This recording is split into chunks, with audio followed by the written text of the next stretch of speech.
everyone, season's greetings, and I'm on holidays right now and we're all out of goodies. So I decided I would make a second batch of one of my family's favorite Christmas treats. We call them cinnamon ginger cookies. Hard to explain, but it's a nice spicy cookie with lots of different spices in it. It's got a bit of sugar on top, a nice crunch, nice sweet. You put a little salt on it. It's just a delicious cookie. I'm going to show you how to make this. It works out really, really good. Let's get started. So ingredients, about 3/4 cup of shortening. I got a combination of shortening and margarine. I'll talk about that later as we go along. A cup of sugar, an egg, 2 cups of flour, just regular flour. In this jar here, I've got 2 teaspoons of baking soda, a teaspoon of cinnamon, half a teaspoon of cloves, 1 teaspoon of ginger, half a teaspoon of allspice, and a 1/4 teaspoon of salt. Okay, those are all the different spices and things that go into this. Okay, and a half a cup of molasses. So let's get started. First, right off, just zoom in close here. We start with our dry. So we're just mixing everything up here. So that there I've got the flour, just enriched white flour, and the baking soda, cinnamon, cloves, ginger, allspice, and the salt. And you just mix that until it's all one color. I know I'm mixing this in a liquid measure, but I measured out the flour using, a dry measure. Just for those people that I know someone's going to say, you need to mix that with a dry measure. Don't use a liquid one. I didn't. I did it the right way. Okay, so there's our dry all ready to go. Now let's mix up our wet. Okay, so we're going to have an egg, 1 egg. This is the last egg we have in the house, so we can't get anything wrong here. An egg. The recipe calls for 3/4 cup of shortening. I only had a half cup in the house, so I'm going to use a half a cup of shortening and a half a cup of margarine. Or sorry, a half a cup of shortening and a 1/4 cup of margarine. You could use. I used to use a combination of shortening and lard. I found lard really makes a fantastic cookie for this recipe, but in recent years I've been taking some of the lard out of my diet due to cholesterol related issues. So this is like shortening and vegan margarine, because the vegan margarine has no, well, it's not butter, right? But you use whatever you want. The main thing is, if you play around too much with this, some margarines have higher water content than others. So if you make this thing with 3/4 cup of margarine, the cookie might work, or it might become totally flat and not work, right? So it's a bit of a crapshoot.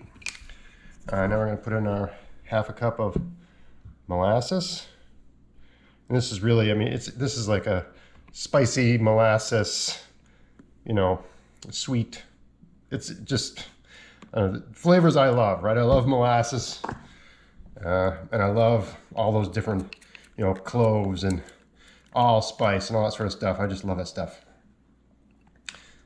Okay, there's that, and our cup of sugar. Okay, so now we're just going to mix this all up. The trick to this recipe you're going to see as we lay them on the cookie sheet is that you're going to make balls of cookie dough and roll them in sugar, and that makes this cookie with a nice crunchy outside and a soft inside. It's just a wonderful cookie. Okay, so I think I'm going to use a whisk here. There we go. I could have done this just with the fork, but I think the whisk is faster, and I'm trying to take up as little of your time as possible.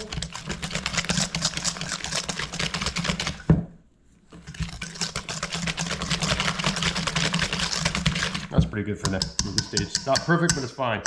All right, so now I'm going to go back to my fork, and I'm going to bring in all of those dry ingredients. And you just mix this up until it's all one thing. Okay, so now we're going to lay these out on the cookie sheet. This is just a regular alloy cookie sheet. You need to grease the cookie sheet unless you've got a non-stick sheet. You can use Pam or cooking spray or whatever. I just use a little bit of oil. With a little paper towel and rub it around like that. That's all you need to do. A lot of people overcomplicate these things. There we go, that's done. All right, so I got my somewhat floured hands. Okay, take a heaping teaspoon of the dough.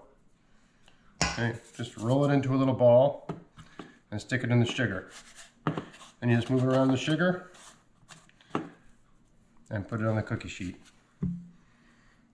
Now if you're doing like a mass production type thing, right, you do a few balls at once, right, got one there.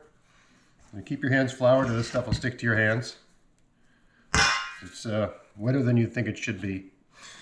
Let's just put it that way.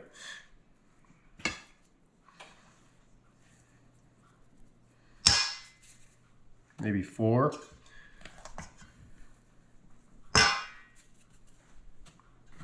And just put the lid on here and roll that around. Done. 2, 3. You want to give each of these some space. You try to, and you want these shaped in as circular as you can get them. They'll just flatten out as they cook. All right, so this is the idea. I still have to wait for my oven to heat up. I should have turned the oven on when I started the recipe, but I didn't. So I'm gonna rack up a couple more cookie sheets of these while I'm waiting for the oven to heat up. I'll see you when these are ready to go in. Just one more little thing about rolling these in the sugar. You don't, I know I started off using floured hands, but you really don't have to, okay? Just put them in the sugar, move them around with your spoons like that, okay? There's different ways to do this sort of thing. It really depends on your own proclivities. Right? Once they're somewhat coated, you can finish coating them with your hands. If they got some sugar on them, they're not going to stick to your fingers. Right? And you put them in the pan.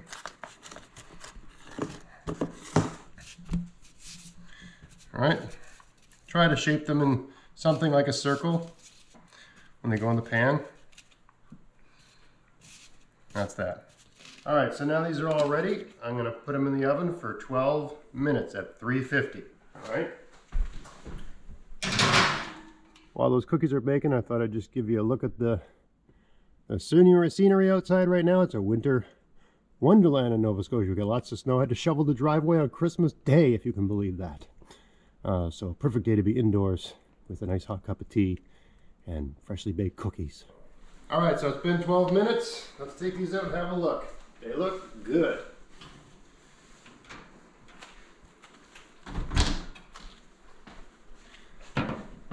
All right, so this should be how they look. They've got these sort of cracks and holes, like an earthquake just happened. Now, at this stage, very quickly, before they cool down, you want to put a little bit of salt. You don't have to do this, but we've done them both ways, with and without the salt.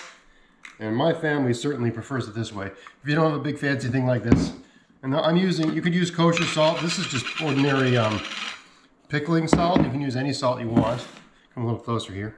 If you put it in your hand like this and just grab a pinch and squeeze really hard, it will kind of grind the salt, okay? If you put the salt on like that, it just gives the cookie that little extra boost of flavor where you can really taste the sweetness and the spiciness of the cookie and that wonderful molasses flavor.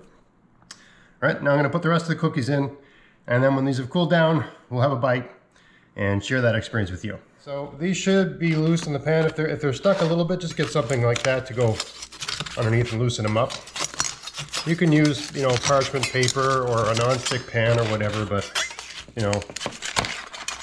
this is totally fine. Okay, and we'll try these. I'll give one to the cameraman here.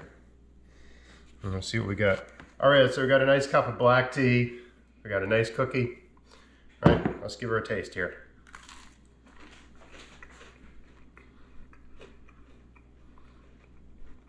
So for me, this is the way you want a cookie. It's crispy on the outside, but it's got that nice, soft bend. Doesn't snap, it bends, right?